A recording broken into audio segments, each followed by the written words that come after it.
सिर्फ 25% ही head of humerus को उससे आर्टिकुलेट कर रहा है, बाकी 75% ये अनआर्टिकुलेटेड पार्ट रह जाता है। ठीक है, तो इंट्रा कैप्सुलर लिगामेंट होता है इसमें, जो उसको स्टेबिलिटी देता है।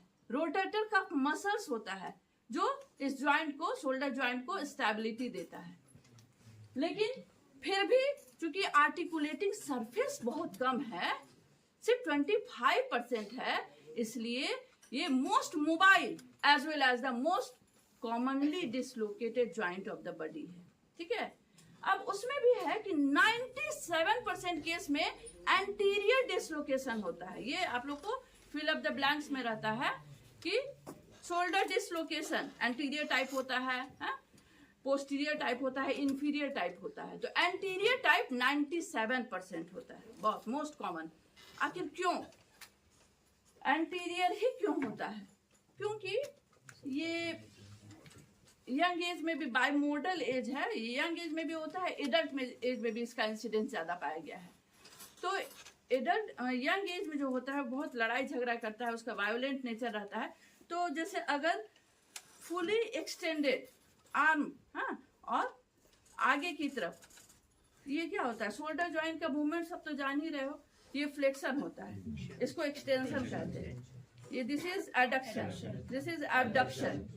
अब इसको स्थिर रखेंगे, मीडियल रोटेशन, लैटरल रोटेशन, ये सब भाइवा में बोला जाता है कि करके दिखाइए, तो उसमें करना होता है। ठीक है, तो एकदम एक्सटेंडेड रहेगा, और एबडक्टेड। इस तरह से दिखते हो ना, कोई आदमी लड़ता है तो क्यों मेरा ऐसे छीन लिए और ऐसे हाथ मोड़ने लगता है दूसरे का।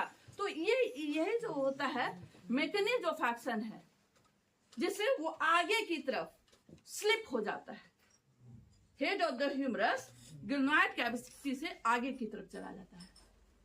तो अब आगे की तरफ ये तो हो गया एक मैकेनिज्म, जैसे वो मोड़ रहा है हाथ को, उस तरह से चला गया। अब है कि क्यों गया, इतना लिगामेंट बोले कि ये सब है, वो सब प्रोटेक्ट कर रहा है।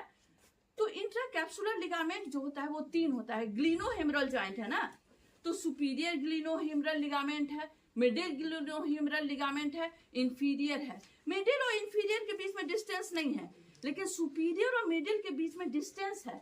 और वहां का ज्वाइंट कैप्सूल बहुत थिन होता है, थिन, बाकी जगह ठीक है, वहां पे थिन है। तो वहीं उसी छेद से वो स्लिप कर जाता है, बाहर निकल आता है ज्वाइंट कैप्सूल की। ठीक है, तो इसलिए इसको कहते हैं एंटीरियर शोल्डर डिसलोकेशन, जो बहुत कॉमन है 97% केस में।